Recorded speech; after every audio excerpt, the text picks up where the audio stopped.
Hello everyone and welcome back to our channel.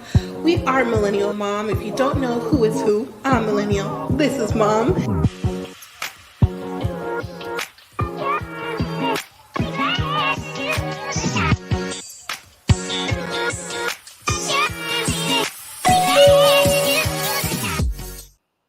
Hello everyone and welcome back to our channel.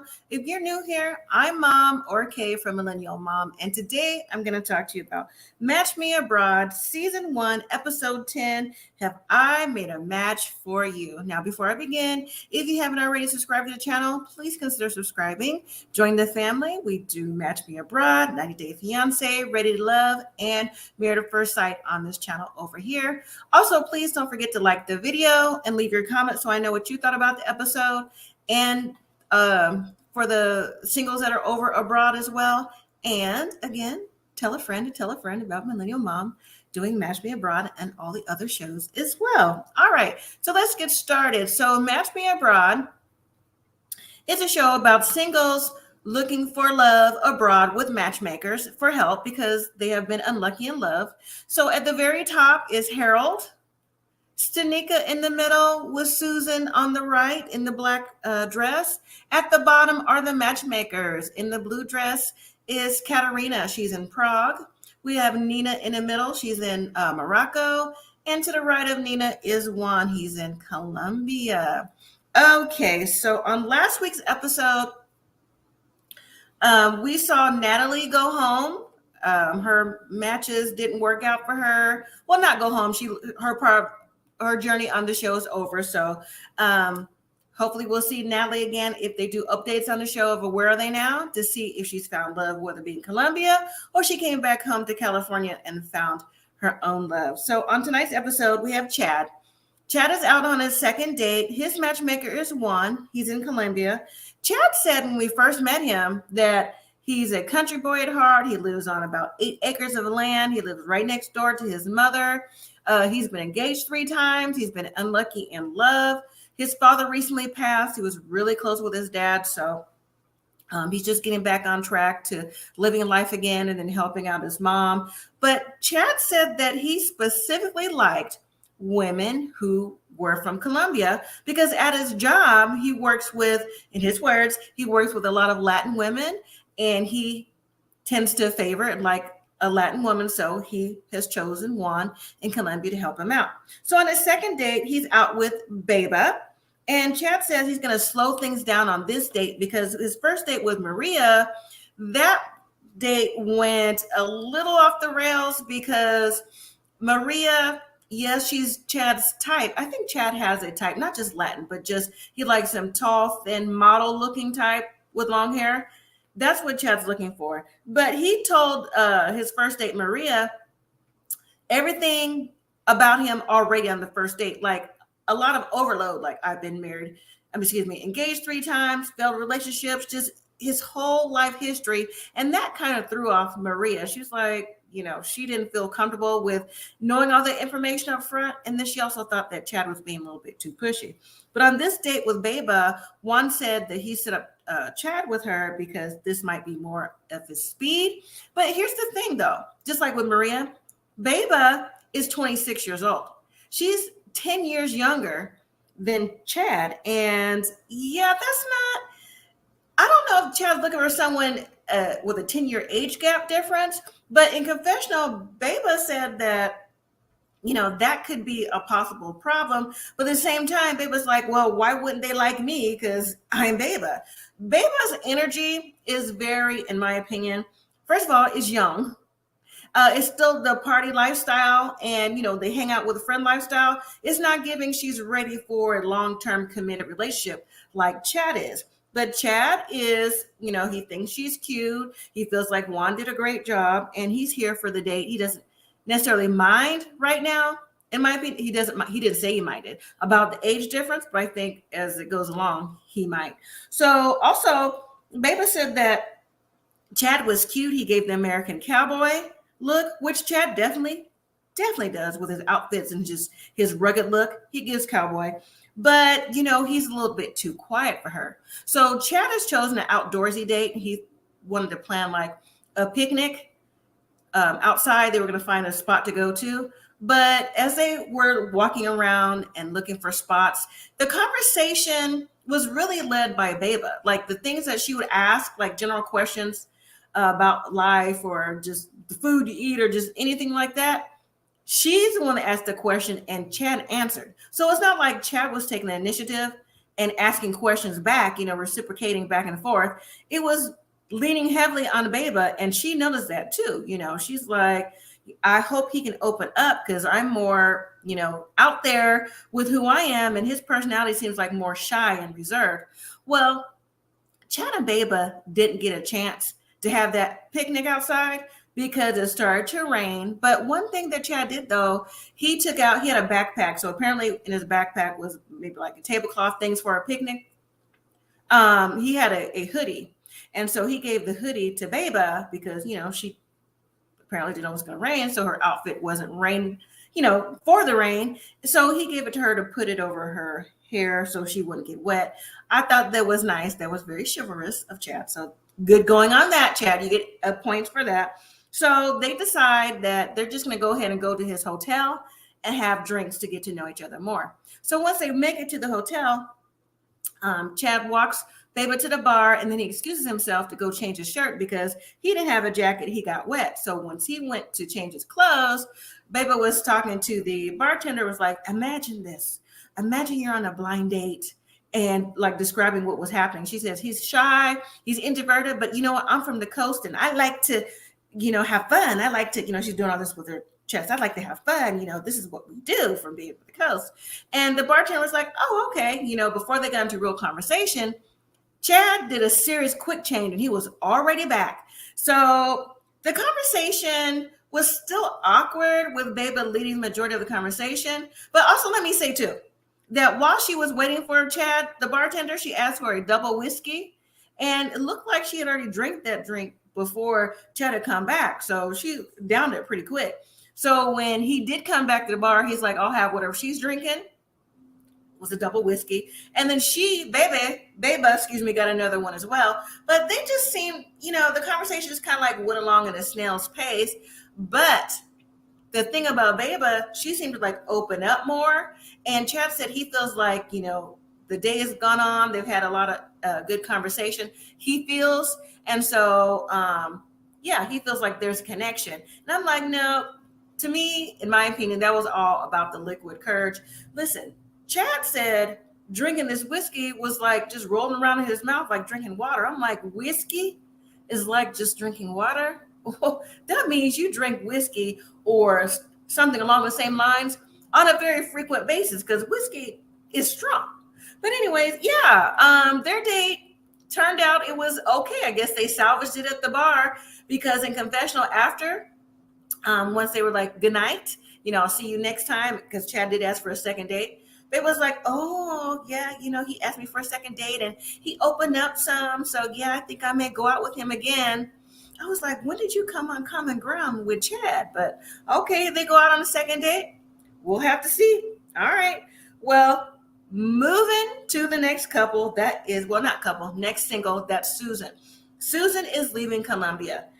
She's going back home. She says weird to leave because she just met Mauricio a couple of nights before that Juan had introduced her to, and they have gotten along really well. So, she's kind of, I don't know, on pins and needles because she's thinking like, hopefully the distance won't distract from seem like the spark they have going on. Well, Susan and Juan meet for the final time on the rooftop where Juan says he wants to know where things stand with Mauricio. Susan said that he's a great guy. They'll keep in touch. Because Mauricio's daughter lives in New York. And so he comes to visit his daughter often. And Susan actually lives in New York. So they made plans the next time Mauricio comes that they link up. Juan says that Susan has really opened up a lot. And he said she opened up thanks to me because Susan has had walls up. And until recently, she just has been able to shut them down because she's been opening herself up to new experiences. And he hopes that Susan will continue to keep her heart open when she goes home and just in her dating life in general. And then Susan says that she thanks Juan.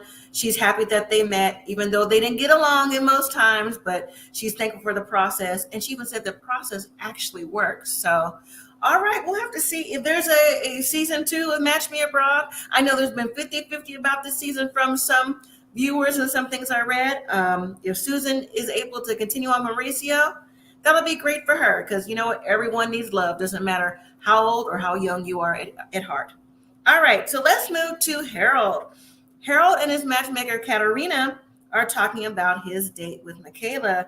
Harold is on cloud 9. He's just floating in the air. Harold says, you know what? I had the best date from when we first met. It even continued to the morning. And Katarína said, what? It did? He said, yes. He goes, I really like Michaela. We have so much in common. My heart fluttered when she leaned in for a kiss, so I figured I'd lean back too. Harold can't believe that he has found the possible potential love of his life. The way he was talking about Michaela, you would think that he has known her for a long time and not just 2 days. Harold he seems like the ground that Michaela walks on is just filled with roses and rainbows and cotton candies, just like they're floating together. And I'm really happy for Harold, because with Harold saying he has ADHD, he's been, picked on all his life. He's felt like he was, left behind by his peers and not, didn't have the biggest peer group. For him to have someone who loves him, or let me phrase that, Harold loves Michaela already, but someone who likes him for who he is just magical. And you know what? I'm so happy. Seriously, I'm happy for Harold. But what Harold said to the matchmaker Katarína, is that he wants Michaela to know how much he really cares for her and wants to give her a grand gesture before he goes home. So he knows that Michaela's heart is with him, and hers is with him too. You know what I'm trying to say. So Katarína said, well, I'm here for you. I'm here to guide you for whatever you need, and I'm here to support you. But at the same time, Katarína does think that Harold is moving a little bit too fast, because again, it's only been 2 days. So how do you know she's the one?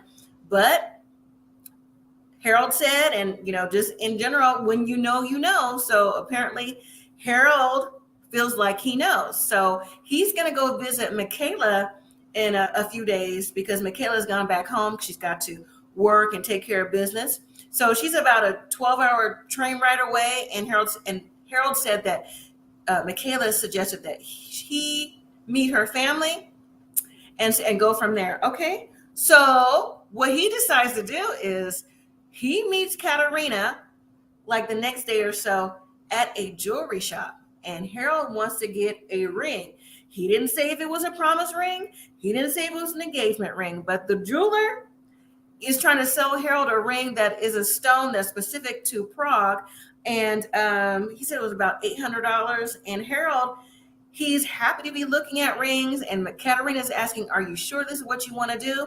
And then Harold takes a breath. And I guess he feels like overwhelmed or overcome with emotions, where he's got to step out the jeweler business. He said he got to take a walk around the block to get his emotion in check, because he wasn't sure what he was actually feeling.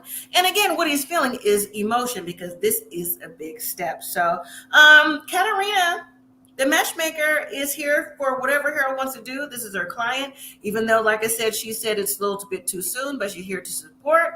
And yeah, we'll have to see if Harold gets a ring or a bracelet or something to give to Michaela to show her where his heart is. All right, so let's move to Mark. Mark is on his second date with Huda. And this time, Mark is wearing better fitting clothes, because last week's episode, when Mark met Huda at her house, Mark had on this suit. This suit looked like it was truly a size and a half too big for Mark. It looked really frumpy. So Mark today is wearing his regular clothes, like a polo and some shorts. Huda is picking him up today. They're going on like a spa dinner date or something like that. It looks like it's very calming, whether they get in the calming waters or whatever. That's where they're going. Huda seems like she came around a lot, because on the first date, her and her brothers didn't seem like they cared for Mark, because Huda and Mark, they also have a 20-year age difference, with Mark being 44 and Huda being 24. But she was on the second date with Mark, and they're having a good conversation, at least in Mark's eyes, because Mark said, yeah, I can see Huda being together with her and building something, because Huda has her own business. I think she makes custom bathrobes. And so Mark, again, is a man who said that he did not want to take care of his partner fully. Like, she had to have something going on for herself. Well, while they're sitting down talking, even Huda's like, listen, your clothes are better today. And I was like, girl, you didn't have to say that, but they are. And I agree. Just different conversation comes up. But one of the things that stands out to me is when Huda is asking Mark, so do you think that you're going to continue to use the matchmaker and follow with another date? And Mark says, yes, I am. He goes, she's got someone else for me to see, and I want to make sure that I'm, meeting all the matches she has set up for me. And Huda gets upset, and I can see why she would be upset, but she also knows that she's with the matchmaker too. So this is how it goes. Huda says, well, you're on a second date with me. Why do you think that you need to go on another date with someone else? Because it's rude for you to ask for and us to be on another date. And Mark says, well, that's what I came here for, to see who it is that will, be in my life, that we can make a connection.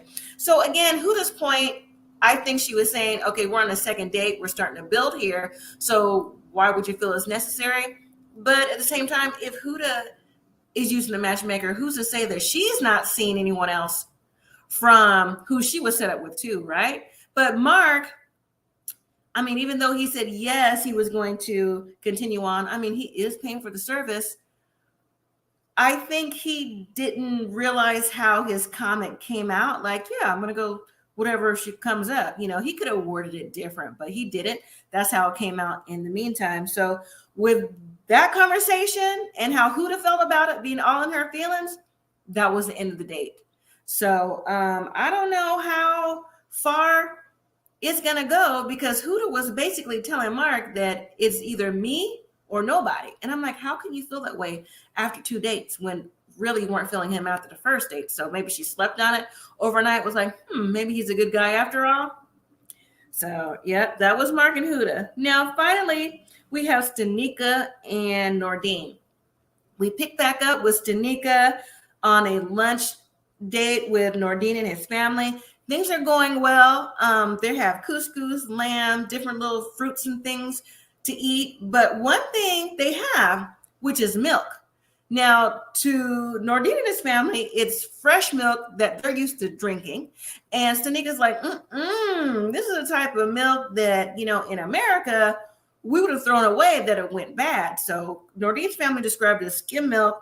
And when Stanika was like, like, I can't drink this, the look that Nordine gave her was like, I know you not saying no, up in my mama's house, just drink it. So she took a sip and put it back down. I don't think she drank anything else. I think she had water after that. I can't blame her. So I don't think Stanika was being rude at all. I don't think she was being not being cordial. I just think that she just wasn't used to it. And again, if I think it's just her Southern and big personality that was coming out, that Nordine was looking at her like, can you put that in check a little bit? So anyways, as the lunch went around, as the lunch went along, conversation, because they have to translate for Nordine's mom, Nordine and his older brother, who were there with his wife and his sister. Nordine and his brother speak English, and I don't know if anyone else does, but the mother doesn't. So Stanika says, can you tell me what you think about me meeting your son? Like, how do you feel about me? And the mom says, I like you. Seems nice. In confessional, the mother said that she wishes nothing but the best for Nordine and Stanika. She wishes them happiness and wealth. I was like, I think this is the best meeting of a parent in a really long time on a show like this. Also, questions come up with, how's the food? Stanika was like, oh, you can cook. So in confessional, she said she didn't like the couscous, but she did like the lamb.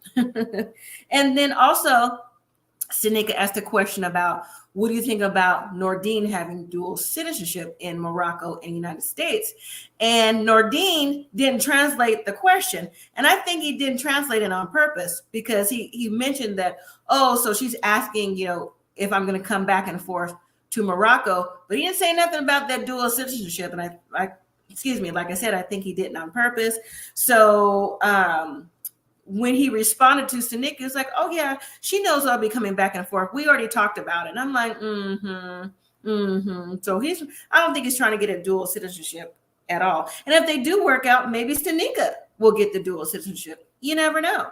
Okay. And then also in confessional, Stanika said that she felt like things were moving a little bit too fast, but this is her first real relationship. So she feels like if there's any chance of her and Nordine still continuing on with the relationship, because it seemed like the mom is approving and everything, then maybe it has to go fast, because they're going to be living in two different, really opposite sides of the world. So she's ready to make that jump and be in a relationship with Nordine. So Nordine's brother said that he feels that, how should I say, Stanika is a good person as well, because when the mom said she feels like she's a good person and wishes her happiness and likes her smile, the brother seems like he's a little bit more apprehensive. But at the same time, he said when we first met him that Nordine always seemed to be moving at his own pace, beating to his own drum, like he was always like going against the laws of religion. So he feels like this could be a possible match too. And I'm just happy that the lunch went well with Stanika and Nordine, because Nordine told her, if my mother and family don't like you, or the vibe is off, then I can't be with you, because that's the tradition here in Morocco. So it just seemed like they might be the match that they've been looking for. And honestly, I'm rooting for them. I hope it makes it out to be something, and something nice as it goes on. So, all right, well, that was the end of the episode. Next week, we're going to see Mark texting and calling Huda, not getting a response, not getting a reply, because he said, you know what, even though Huda talked about having a second date and I shouldn't see no one else, he goes, I decided to be exclusive with her, but she's not answering. So I wonder if Huda has decided that she's not going to talk to Mark anymore. Like, did she ghost Mark because she didn't like his answer? And then how does Mark know he wants to be exclusive when he just said that he was willing to go on other dates? So we'll have to see if Huda answers the phone or not. Harold is on his way to meet Michaela and her family. We'll also have to see if he brought that ring or anything else. But he also says he's texting and calling Michaela, and she's supposed to meet him at the train station, but it hasn't really been confirmed that she's going to meet him at the train station. So he doesn't know how he's going to get picked up. And I'm like, no. How could this be? So maybe Harold feels like maybe Michaela could be ghosting him too. I don't know. Then we see Chad and Juan, the matchmaker. Chad is meeting with Juan to tell him he's not sure who he likes better, whether it be Maria or Bebe, to go on another date with. And honestly, I thought Maria didn't necessarily want to go on another date because she felt he was moving too fast. But then what Chad said was, well, whoever I go on a date with, whoever I pick, he goes, well, they better. Yes, he said better. They better be ready to move to the United States, because if not, it's going to be a problem. And the look on Juan's face was kind of like, are you serious? So we'll have to see how that pans out. Also, we have Michelle. She's out on another date with the Dr. Michael in Prague. This date is one that Katarína set up. It looks like they're going to be with someone like a, not a psychiatrist, but like a counselor to get them to, or someone that does yoga to get them to be in tune or fine tune with their emotions and different things like that. And you have Mark laying in Michelle's lap and she's rubbing his back. Mark has some tears coming out because he said he felt the emotion just rushing out. And the look on Michelle's face is like, I cannot believe I'm here doing this. Like, is he actually crying? She seemed like she was really put off. Now, remember, Michelle describes herself as a staunch feminist. And so maybe this is not her thing. And then finally, we see Nordine surprising Stanika because it's Stanika's last night in Morocco. It looks like there's a nice dinner set up under the stars. And Nordine said he's got something special to ask Stanika. So I wonder what it is going to be. He's going to ask her to be his lady, or maybe he's going to pull a Harold and maybe have a piece of jewelry or something.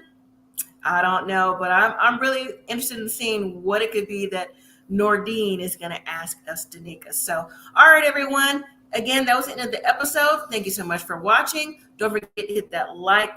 If you haven't subscribed already, leave your comments. And until next time, everyone, live simply, be grateful.